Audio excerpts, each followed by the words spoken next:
There was a moment on every long British car journey when the arguing in the back seat finally stopped. A red and white sign rose up on the horizon, and every child sat bolt upright. Little Chef.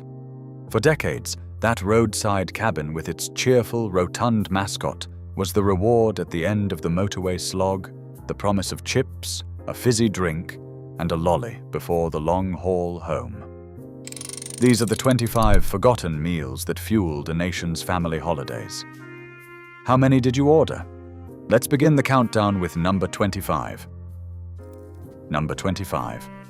Cheese and biscuits closed the meal for the grown-ups who fancied themselves a cut above the pudding crowd. A neat little plate arrived with a wedge of cheddar, a triangle of something creamier, 3 or 4 cream crackers wrapped in cellophane, a stick of celery, and a few grapes arranged with quiet ceremony. Dad would butter a cracker with the tiny foil-wrapped pat, balance a sliver of cheese on top, and eat it slowly while the coffee cooled. It was the order that said the journey could wait a few minutes longer. In an age before service stations sold artisan anything, this modest plate felt almost continental, a small act of sophistication under fluorescent lights. Children found it baffling, all that fuss over cheese when a Knickerbocker Glory sat on the menu just inches away. But for tired parents, it was a civilized full stop. Number 24. The prawn cocktail carried a whiff of 1970s glamour onto the roadside table, served in a footed glass dish that made it feel like a proper occasion. Cold prawns nestled on a bed of shredded iceberg lettuce, smothered in that unmistakable pale pink Marie Rose sauce, with a dusting of paprika on top and a thin wedge of lemon perched on the rim. It was the starter of choice for the traveler who wanted a treat before the drive resumed, the taste of a night out somehow transplanted to a lay-by on the A road. Children eyed it with suspicion, poking at the lettuce, while mothers savored every prawn. For a brief golden spell, no British menu was complete without it, and Little Chef served it up mile after mile, a little luxury between junctions, gone now, like the glass dishes that held it. Number 23.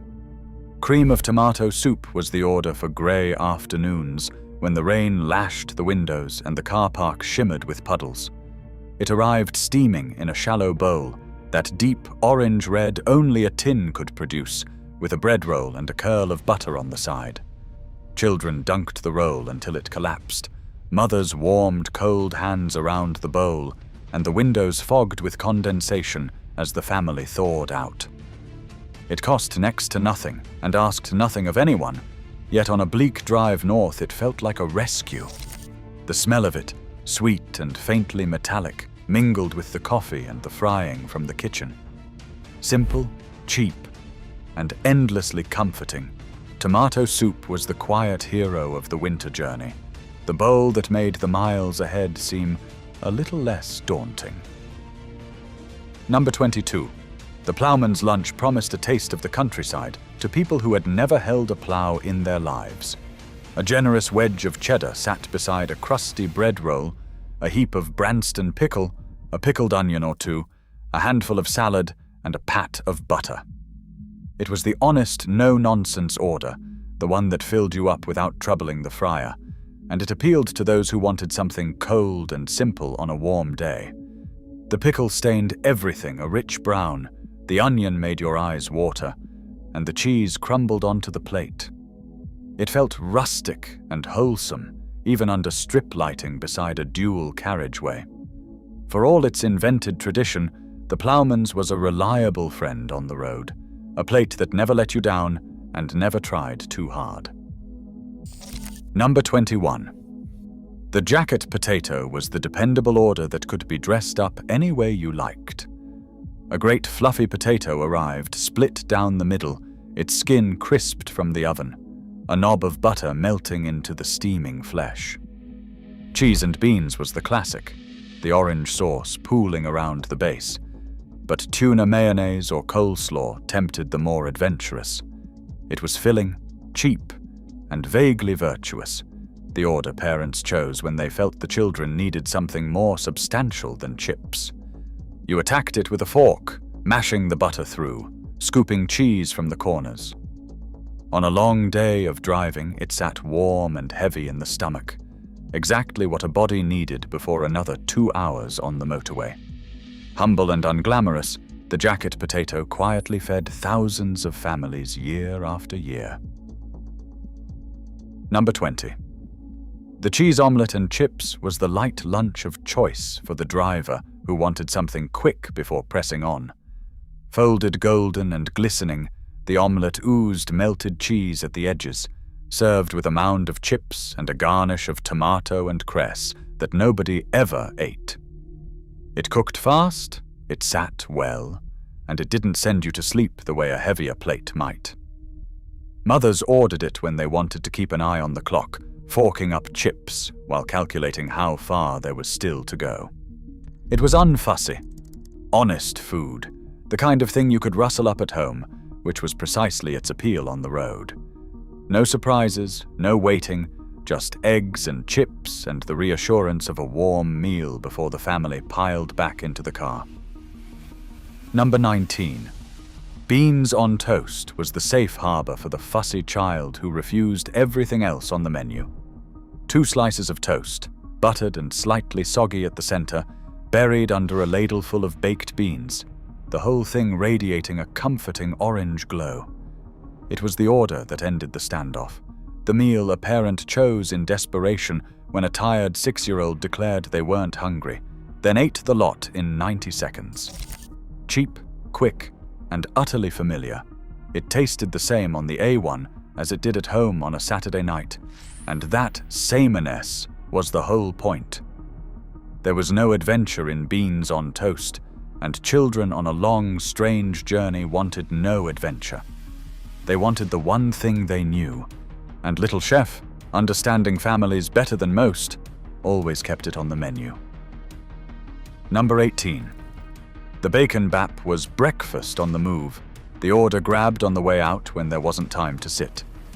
A soft, floury bap, warm from the counter, cradled 2 or 3 rashers of crispy bacon, a squeeze of brown sauce or red running down between them. You carried it back to the car wrapped in a paper napkin, the smell filling the whole vehicle before you'd even turned the key. Fathers ate them one-handed at the wheel, mothers tore off corners for children in the back, and for a few glorious minutes, the journey smelled of a proper cooked breakfast. It was Little Chef distilled to its purest form, that salty, savory hit of bacon and soft bread, portable and perfect. Simple to make and impossible to resist, the bacon bap kept 1,000 early starts bearable. Number 17. Bottomless filter coffee was less a drink than a ritual, the driver's lifeline on the last weary stretch of a long day. The waitress would appear at your elbow with a glass jug fresh from the hot plate, topping up your cup again and again until the caffeine did its work. That slightly stewed, faintly bitter filter coffee, poured from a jug that had sat under the light a shade too long, tasted of every motorway cafe in the land. Drivers lingered over it, staring out at the car park, gathering themselves for the final push home. It was cheap, endless, and exactly what a tired parent needed at 4 in the afternoon with 2 hours still to go. The offer of a free refill felt like generosity itself. Long before flat whites and coffee shops on every corner, this was how Britain stayed awake behind the wheel. Number 16. Gammon steak with a pineapple ring was the height of exotic dining for a family on the road in the 70s and 80s. A thick pink gammon steak arrived, seared at the edges, a golden ring of tinned pineapple perched proudly on top, with chips and peas crowding the plate. Some ordered a fried egg instead of the pineapple, but the pineapple was the whole event, that improbable marriage of salty meat and sweet, syrupy fruit that felt daring and cosmopolitan. Children stared at the strange combination, then devoured it. The gammon was salty enough to make you reach for your drink, the pineapple sticky and warm, and together they somehow worked. It was a taste of a Britain just beginning to discover flavors from further afield, served up beside a petrol station. Few dishes so perfectly captured that era of tinned fruit glamour. Number 15. Scampi and chips brought a little of the seaside to the roadside, breaded golden nuggets served with a wedge of lemon and a pot of tartar sauce. The scampi crunched as you bit in, revealing soft, sweet flesh within, and the tartar added a sharp, creamy tang that lifted the whole plate. It was the order that felt like a treat without breaking the bank. A step up from plain chips, but comfortingly familiar. Families heading to the coast ordered it as a preview of the holiday to come. Families heading home ordered it as a last taste before the routine resumed. You squeezed the lemon over everything, dabbed each piece in the tartar, and worked your way through the basket. Little Chef served scampi for decades, a small, crunchy pleasure that made the long grey drive feel briefly like a day out. Number 14. Chicken curry and rice was the adventurous order, the choice of the traveller feeling brave. A mild, gently spiced curry arrived over a mound of fluffy white rice. The sauce a warm golden brown flecked with sultanas in some versions, tender pieces of chicken folded through. It wasn't fiery, it wasn't authentic, but for a British family on a motorway in an earlier decade, it felt genuinely exotic, a small culinary holiday between junctions. Fathers ordered it to prove a point, children begged for a taste, then pulled faces at the unfamiliar warmth. The rice soaked up the sauce, the whole plate steamed gently, and everyone agreed it was surprisingly good. It marked the moment the roadside menu began to look beyond sausage and chips, an early sign of the changing British palate. Mild, sweet, and comforting. This was curry with the edges smoothed off, and families loved it. Number 13. Lasagna signaled the arrival of the continent at the roadside table, bubbling hot in its dish with a side of garlic bread that dripped with butter. Layers of pasta, rich meaty ragu, and bechamel emerged from the oven, browned and blistered on top, the cheese stretching as you cut through. It felt sophisticated, a little bit foreign, the order you chose when you fancied something beyond the usual British fare. The garlic bread was half the appeal, warm and golden and heavy with garlic butter, torn apart and shared around the table. Children who had never tasted anything Italian at home encountered it first in a Little Chef, forkfuls of cheesy pasta pulled from a scalding dish. It captured perfectly that moment when Britain fell in love with Mediterranean food, one motorway meal at a time. Filling, cheesy, and gloriously indulgent, lasagna was a taste of somewhere warmer. Number 12. Cottage pie was the plate of pure comfort, the order for a cold, dark drive when the family needed feeding properly. Rich, savory mince simmered in gravy sat beneath a thick layer of mashed potato, the top browned and ridged where the fork had dragged through it before baking. It arrived piping hot, steam rising as you broke the crust and the gravy welled up from below. There was nothing clever about it, nothing new, just honest, hearty food that reminded everyone of home cooking and Sunday teas. Parents ordered it knowing it would fill a hungry child right up, and it never disappointed. The mash was fluffy, the mince rich and dark, the whole plate a warm hug on a bleak evening. On the road in the depths of winter, cottage pie was exactly the kind of solid, steaming meal that made the miles ahead bearable. Number 11. Apple pie and custard was the pudding that ended a proper Little Chef sit-down, a warm wedge of pie flooded with a jug of thick yellow custard. The pastry was golden and crumbly, the apple filling soft and just tart enough, and the custard poured slow and thick, pooling in the corners of the bowl. Children who had bolted their main course suddenly found patience, watching the jug tip and the yellow river spread. It tasted of school dinners and grandmothers' kitchens, a nostalgic sweetness that felt reassuringly British. On a chilly day, it warmed you from the inside, the hot custard soaking into every crumb. Simple and old-fashioned, even then, apple pie and custard was the order that turned a quick refuel into a small occasion.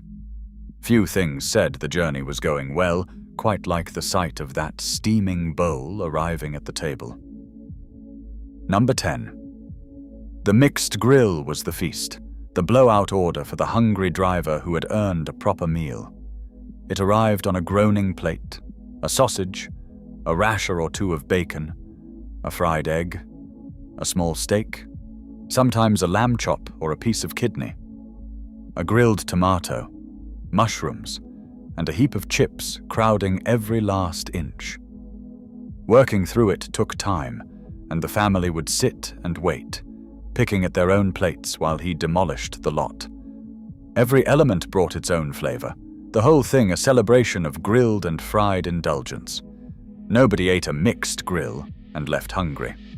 It was the roadside answer to a well-earned appetite, and it rarely left a scrap behind. Number 9. The rump steak was the treat, the special occasion order reserved for birthdays, celebrations, or the drive home from somewhere memorable. Cooked to order, the steak arrived sizzling with a tangle of onion rings, a grilled tomato, chips, and perhaps a little pot of peppercorn sauce on the side. Ordering steak at a roadside restaurant felt indulgent, almost decadent, a small statement that this was no ordinary journey. The knife cut through the meat, the sauce added a creamy, peppery richness, and the whole plate carried an air of occasion that lifted the family's spirits. Children looked on enviously, being told they were too young to waste a good steak on. For the grown-up who fancied spoiling themselves between junctions, this was the pinnacle of the menu, proof that even a stop on the motorway could feel like a proper night out. Number 8. Half a roast chicken and chips was the hearty, generous order for the seriously hungry traveler. A great golden half-bird arrived, crisp-skinned and glistening, a mountain of chips heaped beside it, ready to be pulled apart with fingers and fork. The skin crackled, the meat came away in juicy strips, and the smell of roast chicken filled the booth. It was substantial without being fancy, the kind of meal that set a family up for a long stretch of driving with no need to stop again. You worked through it slowly, wiping your fingers on paper napkins, dredging chips through the juices left on the plate. There was something deeply satisfying about a whole half chicken to yourself, a plate that felt like value and abundance all at once. On a long day's drive, it was a proper feed, the roadside version of a Sunday roast. Number 7. Fish and chips brought the British seaside indoors, a golden battered fillet with a heap of chips, a scoop of mushy peas, and a wedge of lemon on the side. The batter crunched and shattered, revealing flaky white fish within, and a good shake of salt and vinegar completed the ritual. It was the order that connected the roadside to the coast, the taste of Friday nights and holiday promenades served up beside a petrol pump. Families heading to the seaside ordered it in anticipation. Families heading home ordered it in fond memory. The mushy peas divided opinion, adored by some, ignored by others, but the fish and chips themselves were beyond reproach. Little Chef understood that few things pleased a British family more reliably than a proper plate of fish and chips, and it delivered them mile after mile, journey after journey. Number 6. The Little Chef cheeseburger was the children's upgrade, the order that made a boy or girl feel thoroughly grown up. A hot beef patty topped with a slice of melting cheese, tucked into a soft sesame bun with a little salad and a squirt of sauce, served with chips and often a small pot of relish. It wasn't fancy, but to a child on a long car journey it was pure joy, a burger of your very own to hold in 2 hands and demolish. Long before every high street corner sold them, this was the treat, the reward for good behavior in the back seat.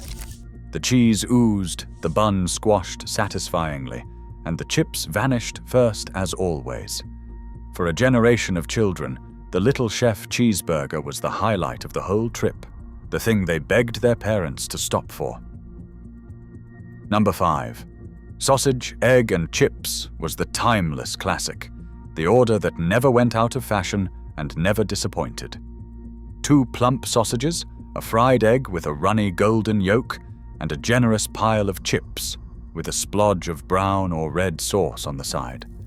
It was simple, cheap, and endlessly reliable, the meal that could be ordered by anyone at any hour without a second thought. Children loved it, parents trusted it, and the kitchen could turn it out in minutes. You burst the yolk and let it run over the chips, cut the sausages into coins, and worked through the plate with total contentment. There was no pretension here, no fashion, just 3 things that had always gone together and always would. On a long car journey, sausage, egg, and chips was the safe, joyful order that summed up everything Little Chef did best. Number 4, the free lollipop and the children's fun pack were, for the youngest travelers, the entire reason to beg their parents to stop. At the till, every child was handed a lolly on the way out, a small red and white treat that turned a mundane refuel into an event. There was Charlie Chalk, the cheerful clown who watched over the children's menu and the play areas that some branches boasted, along with activity packs, crayons, and puzzles to keep small hands busy while the grown-ups finished their coffee. Children barely remembered what they ate, but they never forgot the lolly. It was a stroke of genius, that little gift at the door, ensuring that every child associated the red roof with a small moment of happiness. For a whole generation, the promise of a Little Chef lollipop was reason enough to endure another hour of motorway before the stop. Number 3, the Knickerbocker Glory was the towering, glorious reward, the pudding children dreamed about from the moment the car pulled into the car park.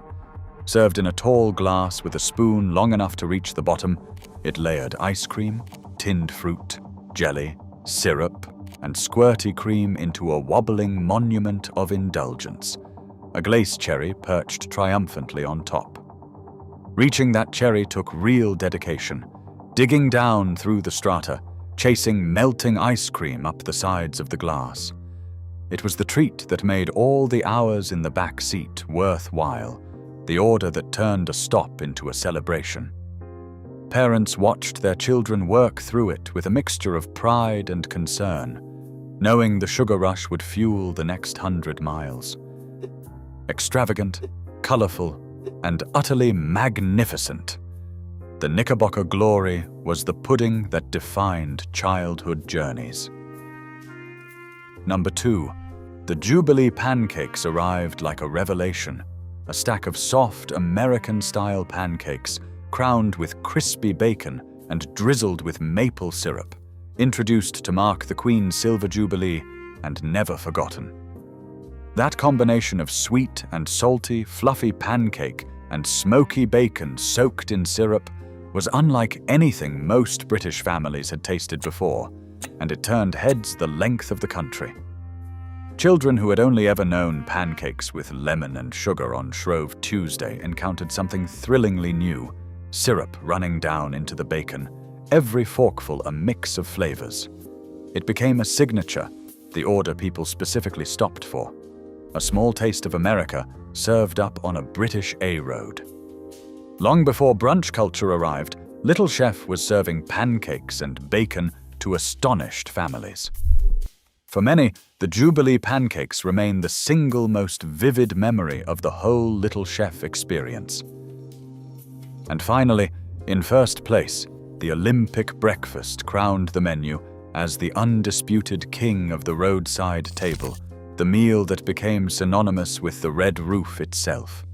A vast plate arrived groaning under 2 fried eggs, 2 rashers of bacon, 2 sausages, baked beans, a hash brown, mushrooms, a grilled tomato, and a slice of fried bread, everything a hungry traveler could possibly want, piled high in one glorious feast.